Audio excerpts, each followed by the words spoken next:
Tantor Audio, a division of Recorded Books, presents Unforgivable Fate by Jess Bryant, narrated by Daniela Acitelli. Chapter 1. It was the end of an era. The moving boxes piled high in the small apartment were proof of that. The walls and shelves were bare, and soon the rest of the room would be too.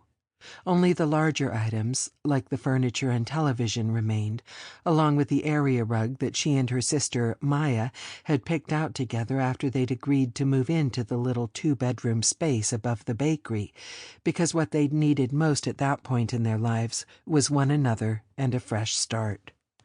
Now, Nova DeLuca sat cross-legged on the faded rug and felt oddly bereft at the idea of the little apartment empty and deserted after all the years she had called it home.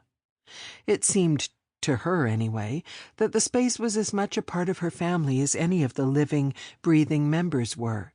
It was filled with so many of their memories, both good and bad. It had been a fixture of her world. A safe place where she always knew she was welcome even after she had moved out to give Maya some privacy after she'd bonded with her mate, Xander Leary. Nova had moved back to Crescent Pack land over 2 years ago. The pack that her family had led for generations had always been as much a part of her as her wolf, even when she wasn't living in Crescent territory. Maya may have needed to get away from the pack and everything that it represented after the pain and loss that they had suffered there, but Nova had only left to be with her sister, to look out for her and take care of her. Going back to the pack had felt like the most natural thing in the world to her once she knew that Maya was happy and would never be alone again.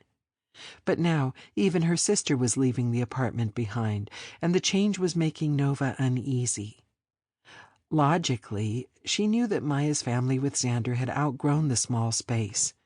Their niece was a pre-teen now, and though Violet still split time between her aunts and uncles, she needed her own space and room to grow.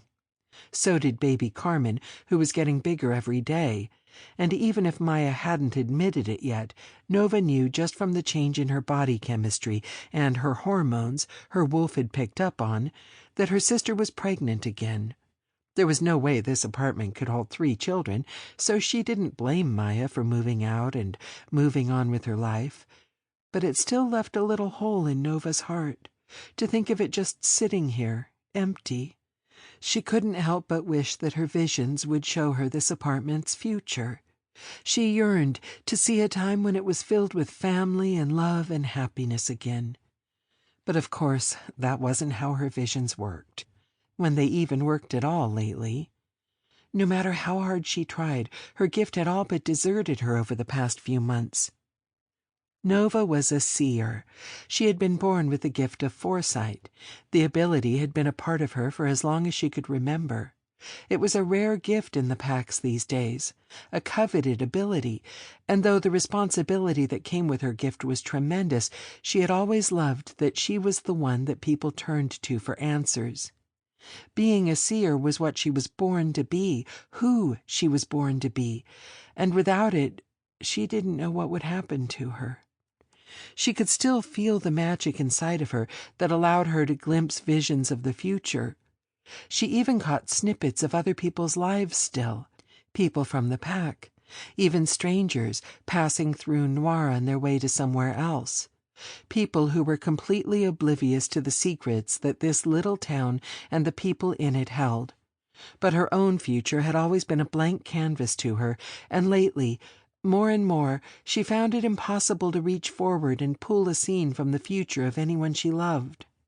Everything connected to her family seemed to be a blur, with dark spots blotting out the important bits, and she didn't know why. She could feel that things were changing, but she couldn't see it, and she didn't like not knowing why. It worried her that she could no longer see the visions that had once been so clear, the ones that had shown her Maya and Xander smiling at one another as baby Carmen learned to walk, the ones that had shown her that her older brother Leo and his mate Darius would become parents themselves in the most unexpected of ways. The ones of her sister, Luna, and her Moray Pack alpha mate, Michael, crying as their twins graduated high school.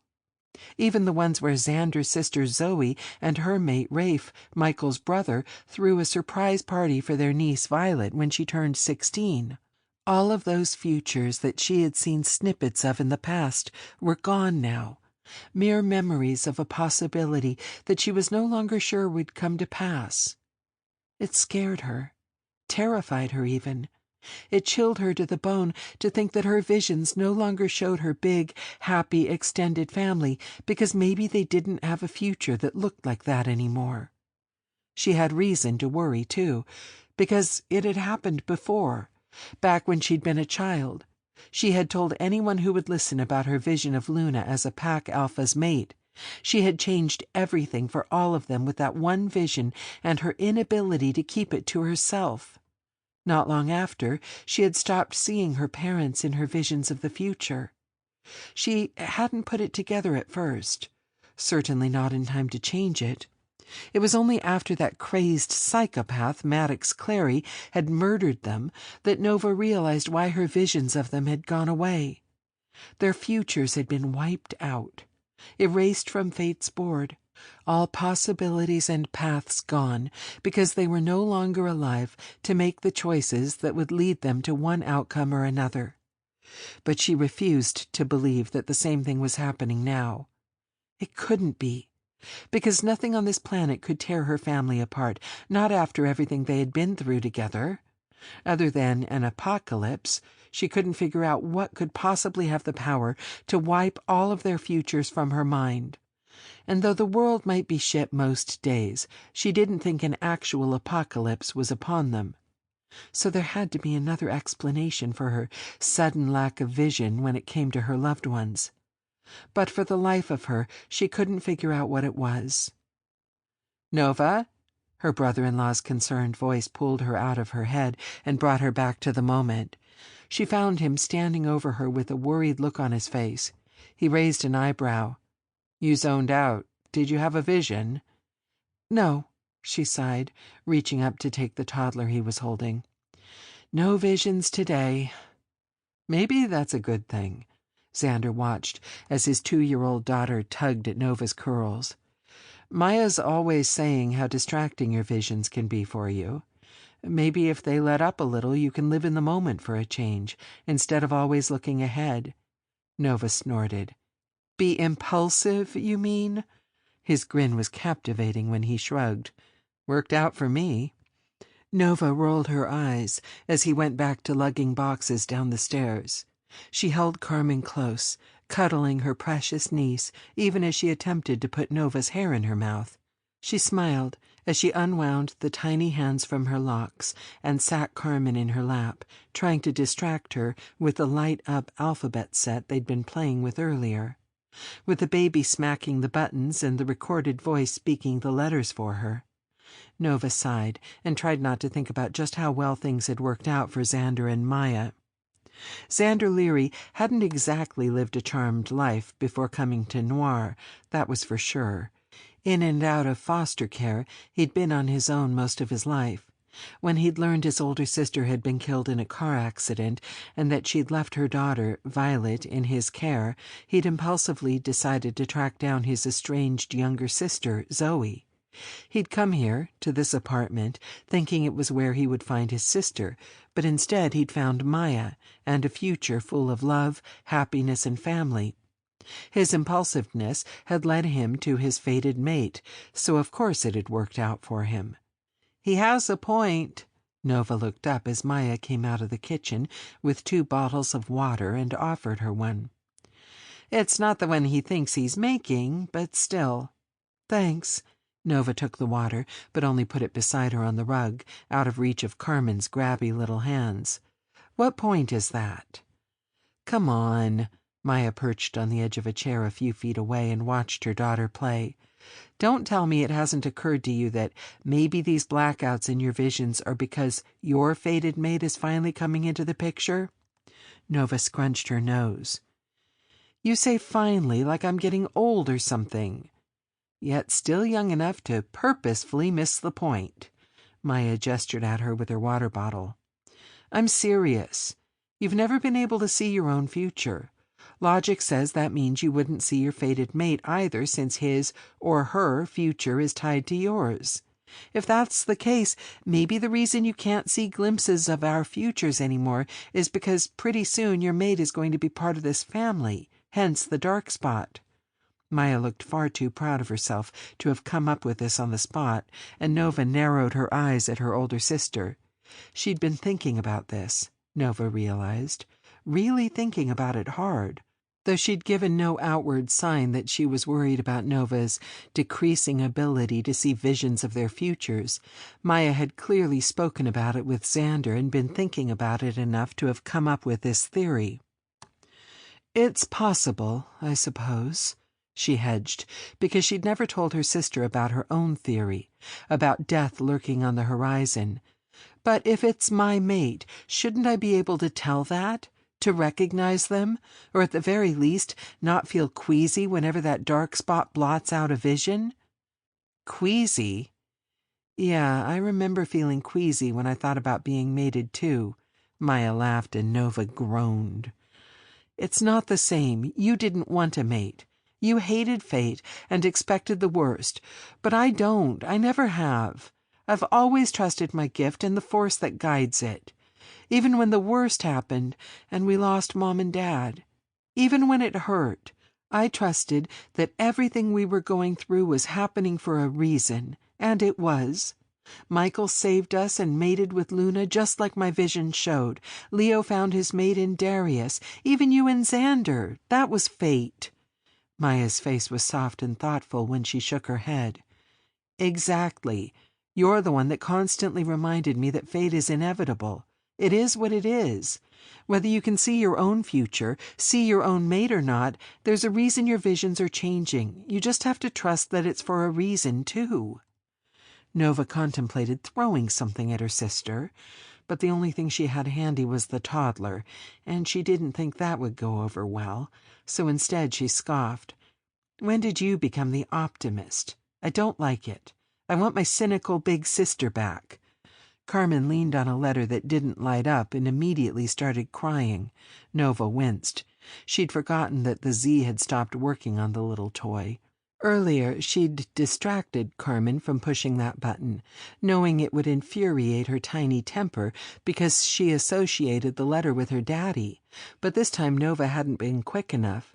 She smacked the letter again and again, but it didn't light up, and the tears soon became sobs. Maya swooped in before Nova had a chance to figure out a solution. She picked her daughter up and held her close. She rubbed her back and spoke to her soothingly, rocking her back and forth. Nova marveled at the change in her sister, at the softness of her. Maya had always been the strong one out of all of their siblings. She kept her emotions close to her chest. She was steel-willed and defiant to her core. But motherhood clearly agreed with her, because all of her hard edges fell away when it came to her daughter, and Nova knew Maya had finally let all of her old walls down so that she could love Xander and Carmen and Violet with her whole heart. It was nice to see, and she smiled up at her sister when Maya caught her eye. "It's hard to stay cynical when I wake up with the man I love and our beautiful girls every day." Nova's heart gave a tug of envy, but she only nodded. She understood, and she was happy for her sister. She could only hope that Maya's theory about her visions was more accurate than her own, because she wanted this for herself someday. She wanted someone to love, someone who made her better, someone to wake up beside and to kiss goodnight. She was still young, and she knew that finding your mate, the one person in the world that fate had made just for you, wasn't something that could be rushed. But being around Maya and Xander only reminded her more that when she went home tonight she would be utterly alone, with not even a vision of the future to keep her company. Since her mood was quickly souring, she held out a hand. "Help me up. I should get going." Maya used her free hand to help pull Nova to her feet while balancing the crying toddler on her hip. "Oh, sure. Carmen starts crying, and now you leave." "No, it's not that." She patted her niece on the back. It's not you, sweetheart. Auntie Nova just promised she'd swing by Uncle Leo's on her way home. Good Lord, what's that racket? Xander came back into the apartment looking sweaty and out of breath, and Nova couldn't help but wonder if he'd literally come running at the sound of his daughter crying. He was such a good dad. He softened his tone and held out his arms as he approached. Who hurt my baby girl? Tell me and Daddy will end them. Come here, baby. Maya let her husband take the child, and scoffed when Carmen stopped crying the instant Xander tucked her against his chest. It should annoy me that she instantly becomes an angel when her daddy holds her, but I'm just glad the crying stops. Xander chuckled and pulled Maya against his side, kissing her temple. Both my girls are angels to me. Nova pretended to gag and laughed. That's my cue to leave, I think. You're heading back to Leo's? Maya's brows knit together when she frowned. Yeah, he asked me to swing by before I went home tonight. Maya exchanged a glance with her husband, but it was Xander that spoke up. I know Maya has a theory about why your visions are blurry lately, but I have a theory of my own.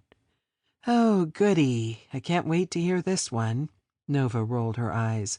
Everyone has a theory. Leo thinks it has to do with all of you being mated now. Darius thinks maybe the reason most packs don't have seers is because we outgrow the power at some point, and that's what is happening to me. Maya thinks it has to do with my fated mate, but please, I'd love to hear your theory, Zan. Maya scowled at her. Don't be pissy about it.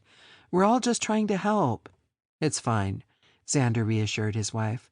I get it. I haven't been a wolf for very long in the grand scheme of things. If none of you can figure it out, surely I can't either.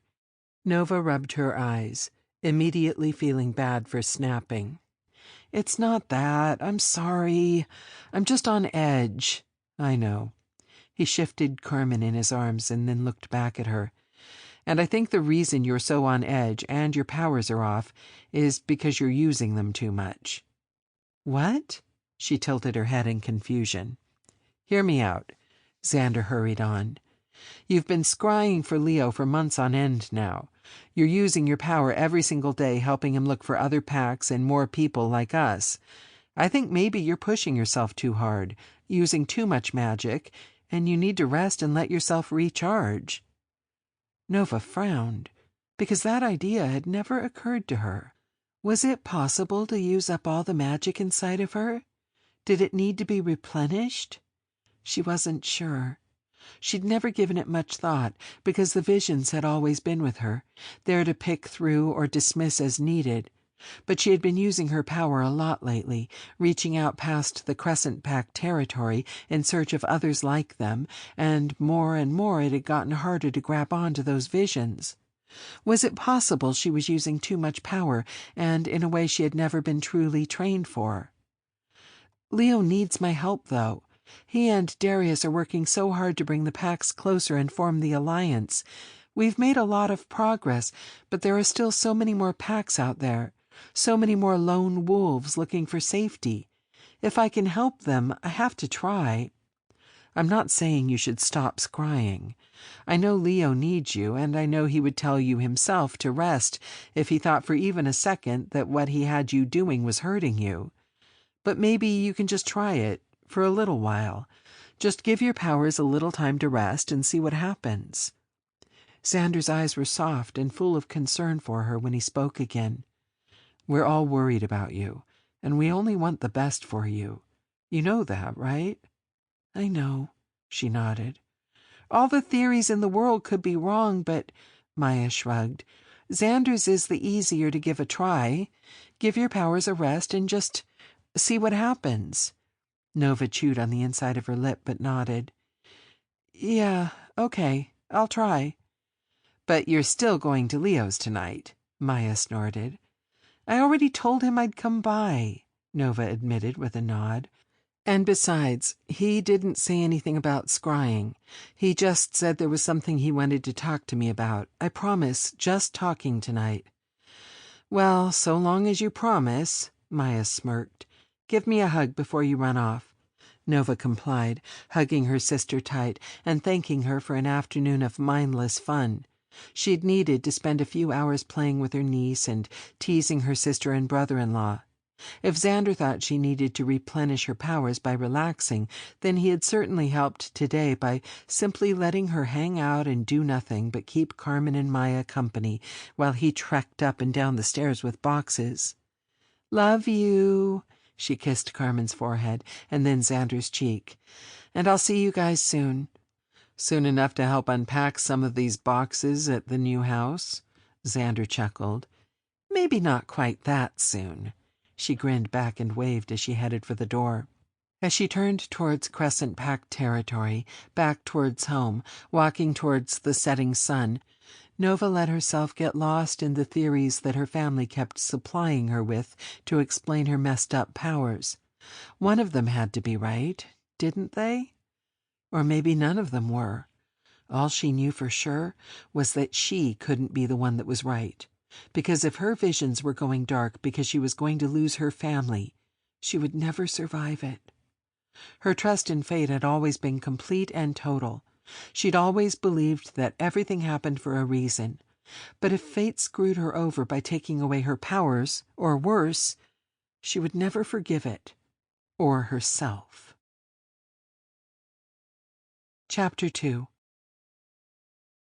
This was the beginning of something good. It had to be. He had come too far and given up too much to turn back now. This was where he was meant to be.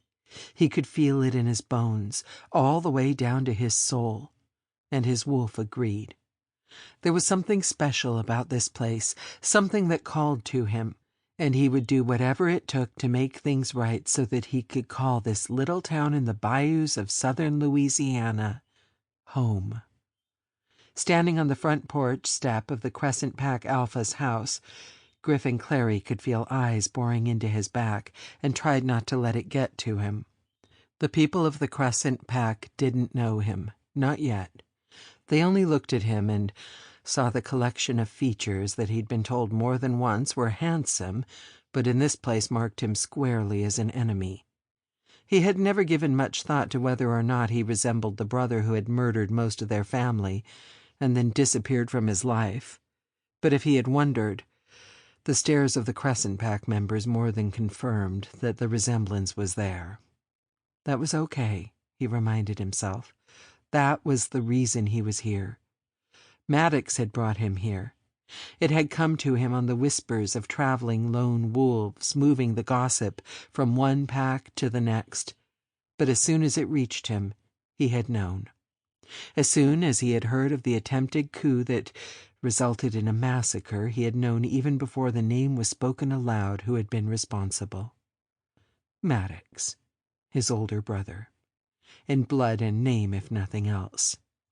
And he'd spent so many years trying to come to terms with what Maddox had done to their own family, that he'd felt a connection to the people Maddox had put through that same pain. He'd felt like it was his duty as the last living member of the Clary family, the only one to survive Maddox's reign of terror, to at least try to make it right. So he'd packed up his meager belongings and begun the journey from out west to find the Crescent Pack and the beautiful little town of Noir that they called home. He hadn't dared set foot into Crescent territory without warning, so he'd paid for a room in a hotel outside of town and sent word to the Pack Alpha of who he was and where he could be found. He had thought at first that the Alpha might ignore him completely, but the knock on his door mere hours later had put that fear to rest. Opening that door had brought with it a whole slew of new fears, though. And even now, nearly a week later, and with an invitation to come to the Alpha's home, he could feel cold sweat prickling his neck. Being here wasn't going to be easy, but he'd known that when he set out on this journey. It was all the things he hadn't expected that were making him uneasy. He had expected hostility, and instead received only careful wariness. He had expected to be sent away, and instead he'd been invited in. And his welcome, while unexpected, wasn't even the strangest part. The door of the house opened, and a big man with olive skin and the type of body that looked as if it had been carved from marble stood on the other side. His dark hair stood up in places, as if he'd been running his big hands through it, and his lips pursed when he took in Griffin standing on the porch. He frowned, but moved aside, motioning for Griffin to come inside, and so he did, stepping uneasily through the doorway before it was slammed shut behind him. "He'll be out in a second. Have a seat." Griffin did as he was told. He wasn't about to disobey this man, not in his own home. And that was one of the things he was still trying to wrap his head around. This big, gruff alpha wolf wasn't the pack alpha. He was the pack alpha's mate. The Crescent Pack alpha was mated with a male, happily mated from the interactions Griffin had witnessed. Not only that, but they seemed to function as equals and were open about their relationship, not hiding it the way Griffin would have expected a pack alpha to do. It wasn't as if sexuality wasn't open and fluid in the shifter communities that Griffin had grown up in. It was. Everyone was free to enjoy their pleasure where they could find it. But he had been raised with a strict understanding that while pack alphas might take men to their beds, they were required to mate with a female in order to procreate and continue their lineage. In Griffin's old pack, an openly gay pack alpha would have been seen as weak, and when he had first met Leo DeLuca, he couldn't help but wonder if that had been part of Maddox's mad reasonings for doing what he did. A door opened somewhere in the house, and footsteps came down the hallway. Leo DeLuca paused as soon as he caught sight of Griffin sitting in his armchair, and he visibly flinched. Griffin winced and lowered his gaze, hating that he was the reason for the tension that instantly filled the room. The first time he had met the Crescent Pack alpha and his mate at the hotel outside of town, they'd both stared at him in horror for so long that he'd known all they could see when they looked at him was his brother. He hoped that with some time they'd come to recognize the differences between them more. But it was still early days, and he couldn't blame either of them for recoiling at the very sight of him. Griffin cleared his throat. "I'm sorry. If I could do something to look less like him."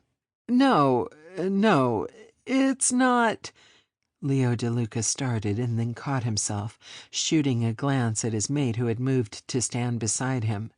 Whatever he saw in Darius Moreno's eyes, he relaxed a little. He smiled a soft, apologetic smile. "It's a shock at first, that's all. When I decided to come here, I didn't think about there being a family resemblance," he admitted. "I hadn't seen him since I was a kid." Darius wrapped a protective arm around Leo as they moved into the room together as one unit.